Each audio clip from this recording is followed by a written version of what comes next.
This class is on cloning. Now, cloning in general is a very easy concept for you. If you've been having some trouble keeping up with me for the past few videos, this one is very easy and very straightforward. What we're going to do is we're going to introduce the concept of cloning and healing. Over in the toolbar on the left-hand side, you will have what is called a clone stamp. If you click on it and hold down, you have a clone stamp and a pattern stamp. We will not be using the pattern stamp because I don't know anybody on the planet that could actually have a need for that tool. So we're going to focus on the clone stamp. Now the clone stamp is fairly straightforward. I'm going to zoom in down here on her neck. With the clone stamp, it looks like a brush. If I hold down the Alt key on a PC or an Option key on a Mac, it gives this crosshair. With the crosshair, we are going to give it a source that we are going to clone from.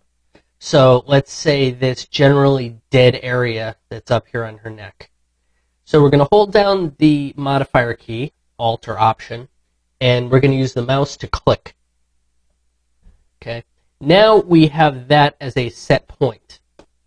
Okay, so if I come over here, you can see that that is the part of her neck from over there. But what I'm going to do is I'm going to come just below and I'm going to cover over these blemishes on her neck. Now notice that there is that crosshair. That's saying where it's coming from, and the circle, which is a brush, is where it's going to. See that? How I clicked? And it just simply removed that blemish. So I'm going to do the same thing over here. I hold down that modifier key. I click once. Then I come over here and I click again. Click again and click again.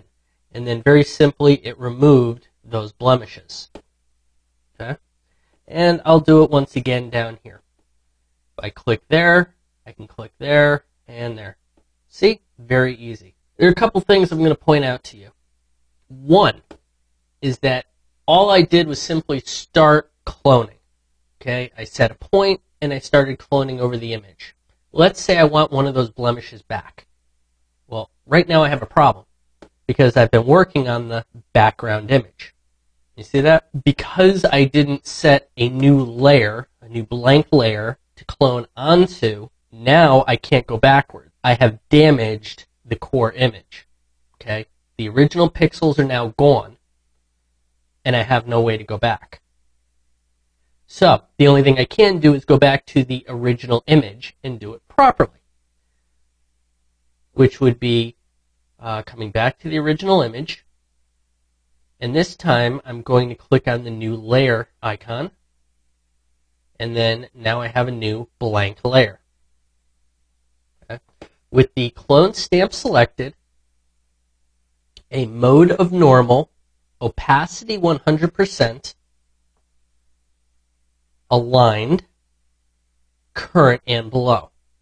Okay, now I'll explain what these are in a moment, but I'm just showing you that those are the things I'm checking before I actually begin cloning, as well as what layer I'm on.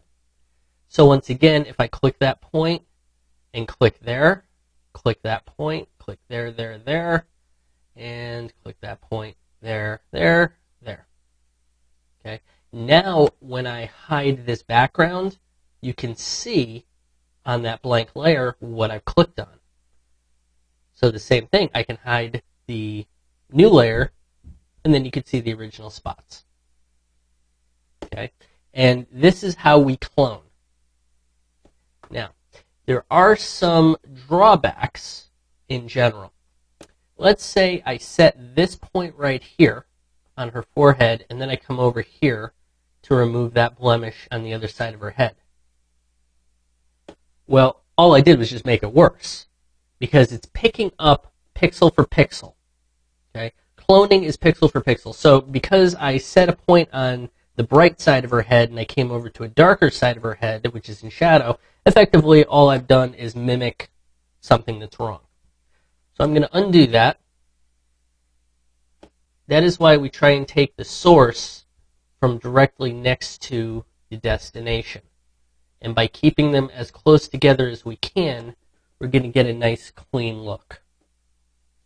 Now when I come over here for this blemish here, if I set that point and do that, and I zoom in, can you see that extra blemish there? I don't know if you can quite see that. I didn't quite get it. And even if I did, it looks a little distorted, depends on your monitor. Sometimes, even though it looks like it's very, very close, it actually is not. And you can't quite get it. I mean, I can come over here and I can try again. Oh, now I see that it's brighter there. So sometimes you go back and forth, and sometimes you have to tinker with it to get it right. But there is another way. Now that is using the clone stamp, which is a pixel for pixel mimic. So instead, I'm going to go up